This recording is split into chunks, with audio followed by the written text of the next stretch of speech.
So as he said, we're going to be talking about the Ben Stein research collection and about the book that Ben Stein made out of the Andrew Garcia manuscripts, that is Tough Trip Through Paradise, 1878 through 1879. And in honor of Valentine's Day, I tried to make this about romance, and I ended up coming away with the question, is it romance or is it romanticized? So, about the book itself, it was first published in 1967, and since then it's stayed in print. You can actually still get a copy of it now, and that's no mean feat. It's the autobiographical account of a mountain man named Andrew Garcia, as edited by Ben Stein. But Elliot West asked the question, is it the truth, or is it actually just pure bunkum? The story as we know it, as it's presented within Tough Trip Through Paradise, has two main players. Andrew Garcia, of course, and In-who-lise, who was Nez Perce Woman, who Andrew Garcia married in the late 1870s. First, we're going to talk a little bit about Garcia, who he was, where he came from. He was born in El Paso in 1855. As he describes it, it was a fairly violent place. As a child, he was no stranger to the idea of honor killings, and he was no stranger to violent conflicts with natives. He also was raised in the Catholic Church. He first came to Montana at about age 12 or 13 when his uncle took him on a trip up here herding mules that they were going to sell. His uncle had told Andrew's family that young Andrew was going to turn around in New Mexico and come back home, and that didn't happen. So he spent several months, I think, in Montana before he was able to go home to Texas. He came back to Montana again as a mule handler, this time for the U.S. Army when he was in his early 20s. He was not a soldier. He was a civilian employee of the Army. So while he did not see any action, he did see the aftermath of several famous battles. He saw the aftermath of the Battle of the Little Bighorn, and notably, he saw the battlefield at Bear Paw. And as you may know, the Battle of Bear Paw was the end of the Nez Perce War of 1877, which ends up being sort of oddly significant for his later story. The events of Tough Trip Through Paradise pick up in 1878 when Garcia left his job with the Army against the advice of everybody he knew in order to take up with a man called Beaver Tom. And they were going to set out together to be trappers and traders. And Andrew Garcia put up most of the money for this expedition, again, against the good advice of everybody he knew. So they were aiming to go up to Musselshell. I believe they departed from Bozeman. And it wasn't too long before Beaver Tom demonstrated that he was mostly going to be a liability due to his drinking. And Garcia literally ran him off at gunpoint, which was probably not the smartest move, because that meant that Garcia was out in the middle of Montana Territory by himself with a huge cache of trade goods in exactly the wrong season to be trading with the natives, because the buffalo hunts had not yet occurred, so they didn't have any buffalo robes to actually trade to him. So he was just sitting on all these goods. So we're going to backtrack a little bit and talk about In-who-lise and how she got to that same point in 1878. Garcia tells us that she was about 18 years old when he met her. She was Nez Perce Woman, as I said, and she was originally known as Whitefeather. In-who-lise was not her original name. In-who-lise was a name given to her by the Pend d'Oreille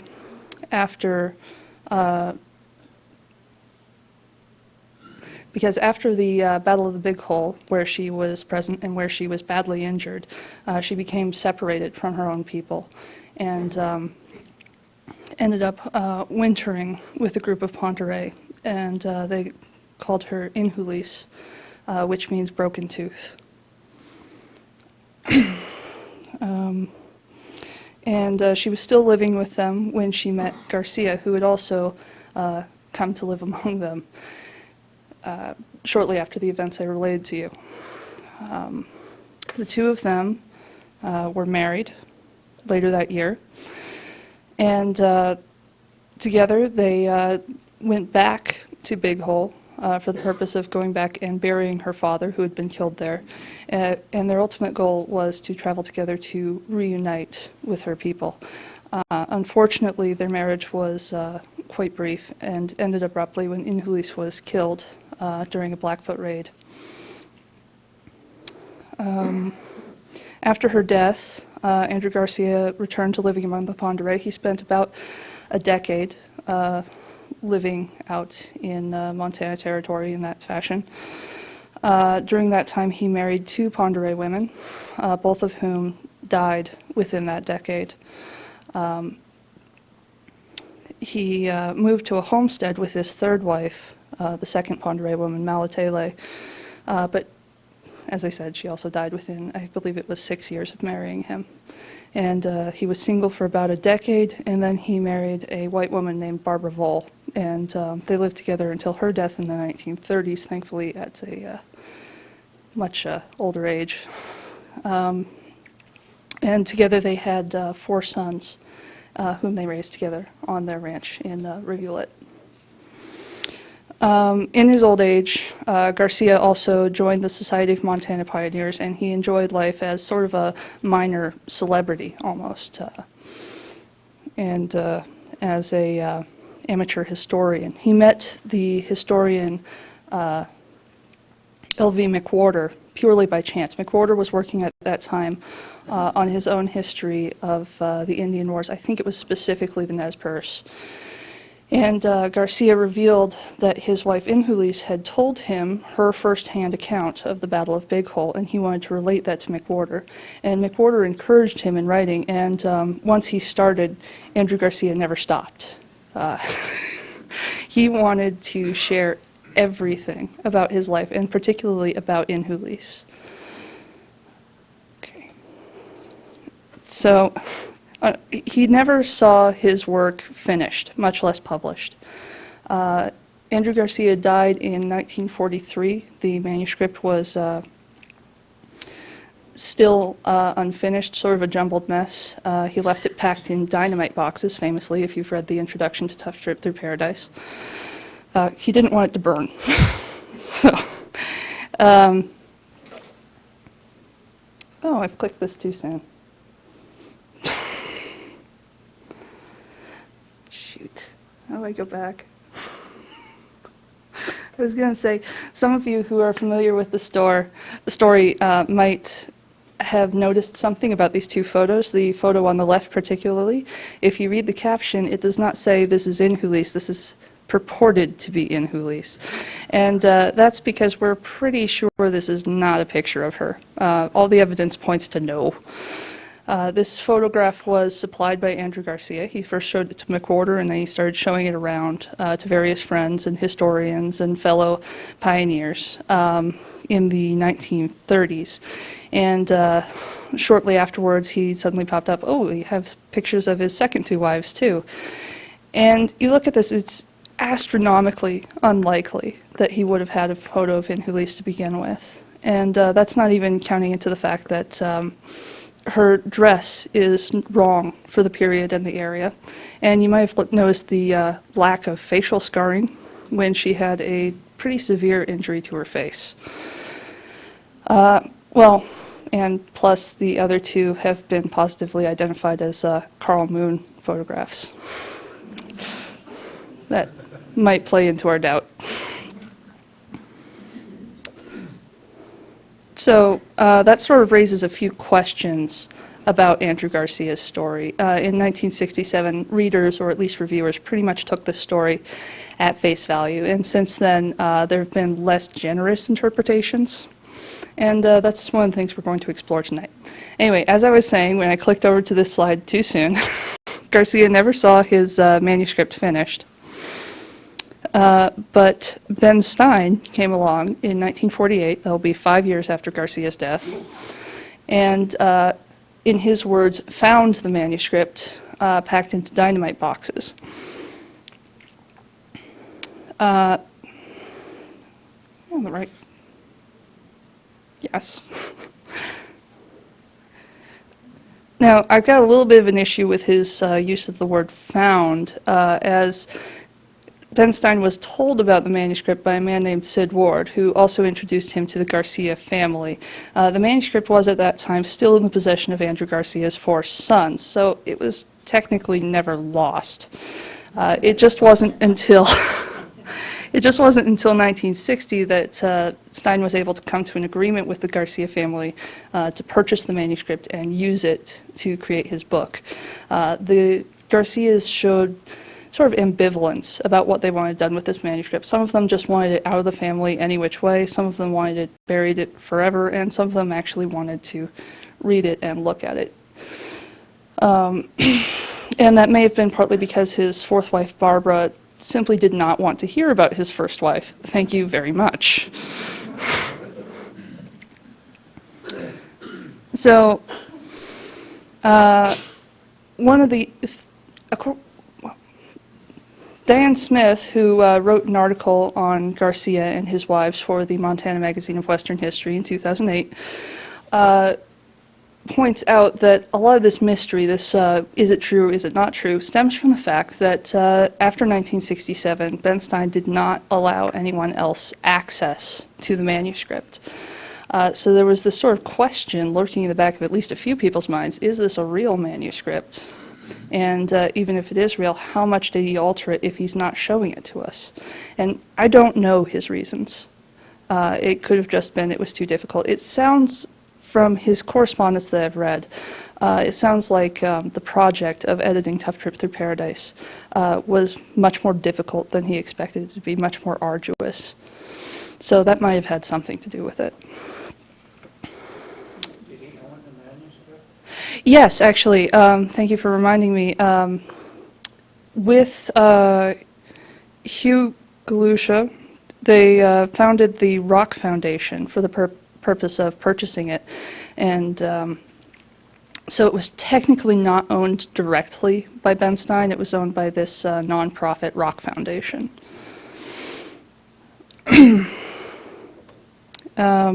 As I said, after 1967, nobody else got to see it. Though it was co-owned, Ben Stein kept it with him in his personal possession until his death in 2001. And at that time, it remained in the possession of the Rock Foundation, which was then headed by Dorothy Bradley, a former state senator, I want to say. And the decision was made to move the manuscript to the Park County Museum, which is now the Yellowstone Gateway Museum, although the Rock Foundation retained ownership. So while the museum was housing it, they didn't own it, and they couldn't provide access to the public. David Stein, Ben Stein's son, was granted special permission by the Rock Foundation to read through the manuscript at that time because he was under contract to write a screenplay based on it. And there have been several attempts to make this into a movie, and as far as I know, none of them have gone anywhere. In 2004, the manuscript was moved again. It was moved here to the Montana Historical Society, but still the Rock Foundation owned it. So while we housed it and took care of it for them, the Historical Society was not able to do anything more. And it was between 2005 and 2010 that Diane Smith was given access by the Rock Foundation, because I think she was working on a book. If she was, it hasn't appeared yet, but we have her wonderful article nonetheless. And then after her access expired, the Rock Foundation was dissolved and ownership was finally handed over to the Montana Historical Society. And I came in 2012 as an intern, hired on for a 10-week internship to try to make sense of this thing, which was no small task. It took the full 10 weeks. It took the first 5 weeks just to figure out what everything was, because the collection by that point did not just include the Garcia manuscripts. It also includes a lot of Garcia's correspondence and his financial records, and it includes Ben Stein's manuscripts and other ephemera from his writing process, his outside research materials, some of Ben Stein's correspondence, and then some of David Stein's manuscript materials, because he left his in there too. So, like I said, the first 5 weeks was just asking the question, what is this? The specific answer for this specific page is this is a carbon copy of one of Garcia's original manuscripts, and I do mean plural manuscripts. Ben Stein refers to it as a singular manuscript, but I identified 15 separate manuscripts or fragments thereof. So I was finding, as I went through it, quite a bit of duplication, some direct duplication, where it was Andrew Garcia was actually quite good about keeping carbon copies of the things he typed, and that's why we have as much of his outgoing correspondence as we do. But then there was also thematic duplicates, where the manuscripts were not direct duplicates of one another, but it looked like he'd gone back and rewritten the story. So he revisited this story or parts of it many times over the last few decades of his life. And as for how I identified what was what, well, a lot of time. Just putting pages side by side and looking for matches. Other times, the duplicates were not ones Garcia had made. What we're looking at here is, on the left is one of Garcia's original manuscripts, and on the right is a thermofax copy Ben Stein had made of that manuscript. And it's a little bit terrifying to go through the collection and see the envelopes and the correspondence that go along with him apparently mailing the original manuscript out to a place that would copy it for him. No. But as you can sort of see, hopefully it's a little bit faint because he did it in pencil. This was where he would start his writing process. He would have a copy made, and then he would go through and make all his marks on it, what he wanted to change in terms of grammar, where he wanted to put in punctuation, and what he found most interesting or most important. Paper type and handwriting were my two biggest tools in figuring out who created what parts of the collection. Thankfully, all three men had very distinctive handwriting, so it was easy to tell them apart. And it was fairly easy to tell the paper apart because it was so spread apart across more than a century of different paper processes. Won't bore you with that. And then sometimes Ben Stein skipped the step where he had a copy made. So this is an original manuscript from Garcia's typewriter, and all that blue pen is Ben Stein. You can see a little bit of red pencil here and there. That's Andrew Garcia. You can tell the difference because Andrew Garcia wrote his T's with like the crossbar floating off to the side of the word. So this sort of thing created an issue for me as an archivist because I was organizing everything by creator. Everything that was written by David Stein, I put in the David Stein subgroup. Everything that was written by Andrew Garcia, I put in the Andrew Garcia subgroup. And Ben Stein got all the copies he had made because he's written all over them. So what do I do with this? Well, I lucked out here because it turned out Garcia also had made a carbon copy of this same manuscript, and Ben Stein did not write on that one. So we just kept the carbon copy with Andrew Garcia's papers and put this one in Ben Stein's group with a note about what he'd done. And if you ever come use our research center, we would love to have you, but please do not do this. So now that the collection is ready for public use, what can the public use it for? Well, I think one of the things it can tell us is about Andrew Garcia's life outside of the events of Tough Trip Through Paradise, not only because his manuscripts tell the story of his life both before and after the events of the book, but also because we can look at his correspondence and we can look at his financial records and we can see sort of an outline of his life from the 1920s through the 1940s. Here you can see he's getting a letter back from a railroad company saying that no, they will not pay him what he asked for the horses they killed with their train. This actually happened to him twice, 2 different railroad companies. Just, I don't know. And it can tell us what sort of friends he kept and who he was corresponding with. And it reveals to us that he really was something of a historian, if an untrained one, because he kept in contact with McWhorter and he kept in contact with other people he met through the Society of Montana Pioneers.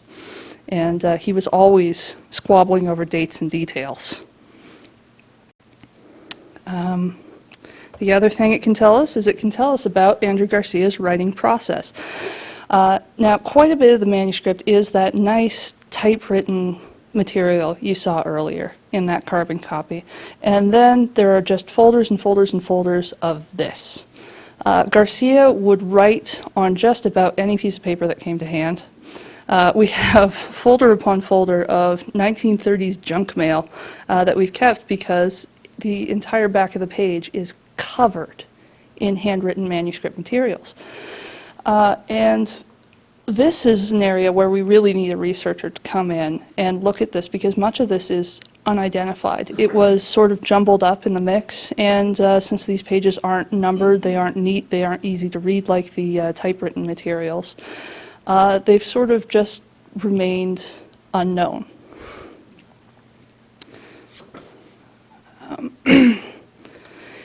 Beyond Garcia, it can tell us about Ben Stein's writing process, which has been one of the big questions about the book. Is Stein wrote in his introduction that while he pared things down and moved things around and made the book flow better, all the words were Garcia's. And having compared some of the manuscripts, though I've read nowhere near all of it, that's true, technically.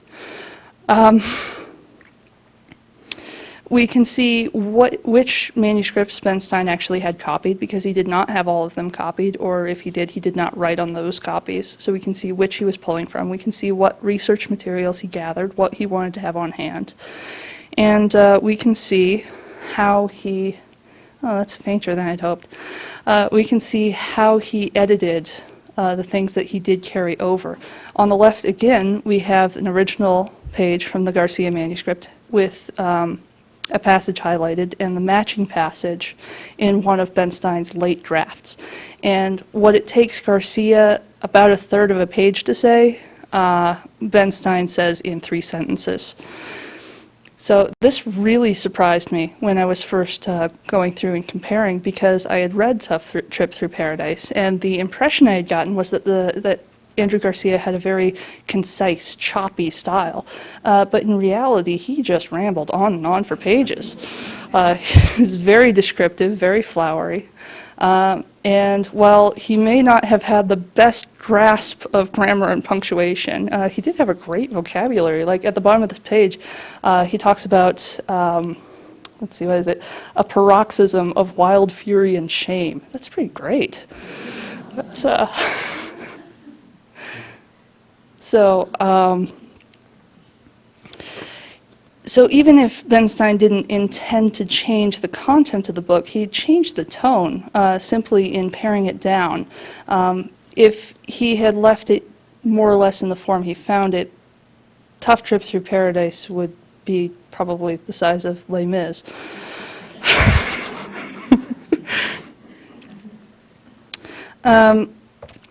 So we know that the book did change in the process of editing. And David Stein, when he went through the manuscript, was troubled by how much he perceived it to have changed. He was also troubled by the question of the photographs. And he asks here if Ben Stein loved his wives so much, why would he be satisfied with passing strangers off as being them? And David Stein also tells us from his reading of the manuscript that Ben Stein omitted quite a lot in order to turn it into a love story, and that a much darker story could have been told. That David Stein cites a Garcia family legend, no idea how true it is, that Garcia actually killed his third wife, Malatele, for cheating on him. And while David Stein doesn't suppose that Garcia killed In-who-lise himself, he comes to the conjecture that maybe he might have deliberately placed her in danger because he regretted marrying her. And I don't know about you, but I was uncomfortable reading this article of his. It's in the Montana Pioneer from November 2009. It felt like character assassination, honestly.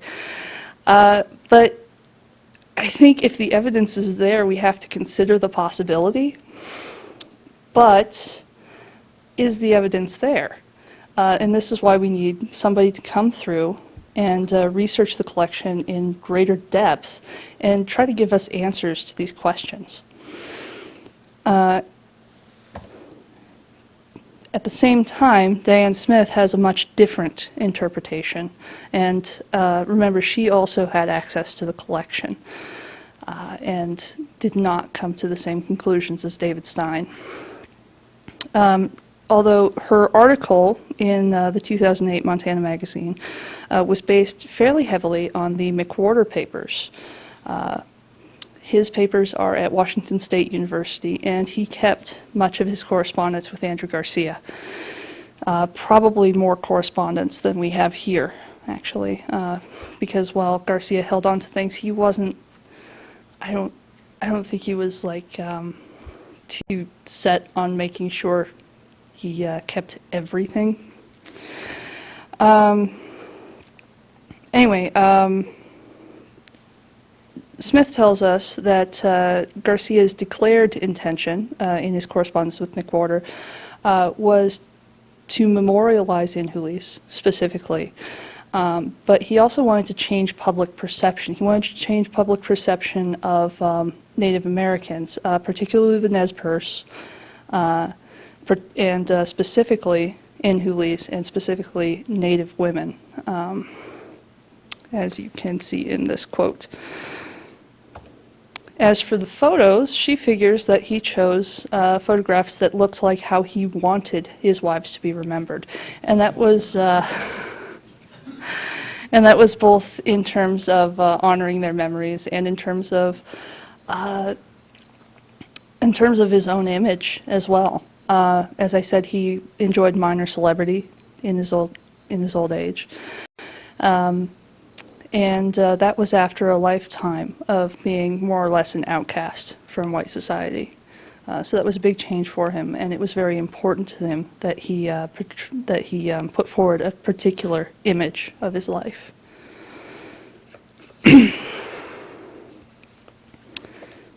So the question, since it's Valentine's Day, did Andrew Garcia and In-who-lise love each other? The short answer is, I don't know. But the long answer is that even David Stein, who rags on Garcia, relates to us that Garcia would tell his granddaughter that In-who-lise was the only woman he'd ever loved, and that he still missed her 40 or 50 years down the line. And we know that Garcia professed to love her. So if we can believe him, yes, he loved her. We don't know how much of his story was changed by Ben Stein. And we don't really know her side of the story, since it was all told by Garcia. Elliot West came to the conclusion that while In-who-lise might have had some affection for Garcia, she was acting out of the interest of her tribe, who would benefit from having this traitor in the family. And personally, while I think he's onto something, I think he misses the mark a little bit. I think if In-who-lise was acting out of anything other than love, she was acting out of self-interest. At the time she met Garcia, she was still living among the Pondereys, many of whom were openly hostile toward her. She was being pressured to marry a man named Spelliqua, and she was not interested in marrying him. And along comes Andrew Garcia, and she extracted a promise from him that they would go to Big Hole and bury her father, and that they would meet back up with her people. So from that perspective, it's easy to see how her interests could have been pretty mercenary. But at the same time, and this is my own conjecture, it's hard to imagine somebody escaping a marriage from one man she couldn't stand by marrying another man she didn't love. So, I don't know. The longer answer is I hope so. All right. Oh, goodness, we're already at the end. The thing to remember, too, about Tough Trip Through Paradise is that we're viewing the story through several lenses, not only the lens of how Ben Stein edited it and how he presented it, but we're also looking through the lens of Andrew Garcia's memory. It was 40 years past the events of Tough Trip Through Paradise before he sat down and began writing.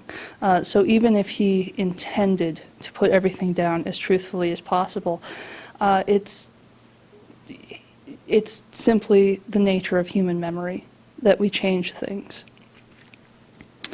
What we can say is that there's more to this story than Ben Stein let on, and that there's still a lot more to learn. And I look forward to people using the collection to bring more of the story to light. Here's my list of resources. This might be a little bit daunting. The two easiest resources to access are probably going to be the book itself, Tough Trip Through Paradise. We have copies in the museum store, just saying. And Diane Smith's article from the winter 2008 issue of Montana, the Magazine of Western History. It's the one with this trapper on his horse